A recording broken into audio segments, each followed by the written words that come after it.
আসসালামু আলাইকুম। আমি আজকে দেখাবো সকালের নাস্তা রুটির সাথে কাঁকরোল ভাজি কিভাবে করব। কাঁকরোলকে আমরা আবার আঁকড়িও বলি। কুচি কুচি করে নিয়েছি, তারপরে তেলের মধ্যে পেঁয়াজ কাঁচামরিচ ভেজে একটু কতক্ষণ ভেজে নেড়ে চেড়ে কাঁকরোলটা দিয়ে দিব। তারপরে কাঁকরোলটা নাড়বো,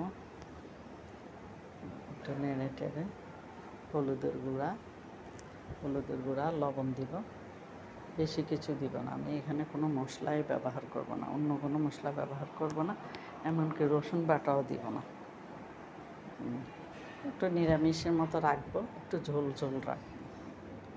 যে দেখুন, শুধু পেঁয়াজ কুচি কাঁচামরিচ এটাই দিয়েছি।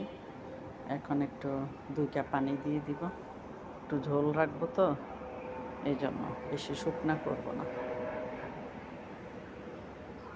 কারণ আমার বাসায় এখন রুগী আছে, রুগী খাবে, আমি ওইভাবে খাবারটা তৈরি করতেছি। তারপরে একটু সুস্বাদের জন্য একটা ডিম ভেঙে দিব। ডিমটা ভালো করে ভেঙে কাঁকরোলগুলি নেড়ে চেড়ে ডিম মিশিয়ে দিব।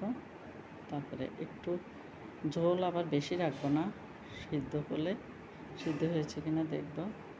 তারপরে একটু ঝোল রেখে একটু ঢাকনা দিয়ে যাতে সিদ্ধ হয় কতক্ষণ রেখে উঠাই ফেলবো। হয়ে গেছে আমার কাঁকরোল ভাজি। এর সাথে আমি সাদা আটার রুটিও নিয়েছি, যারা সাদা আটা খায় তাদের জন্য সাদা আটা, যারা লাল আটা খায় তাদের জন্য লাল আটা। রুটিগুলি তাফাতে দিয়ে একটু আস্তে আস্তে চাপে চাপে দিলে ভাজলে রুটিগুলো অনেক সুন্দর ফুলে যায়। ফুলা রুটি খেতে মজা। এই যে লাল আটা রুটি, সাদা রুটি।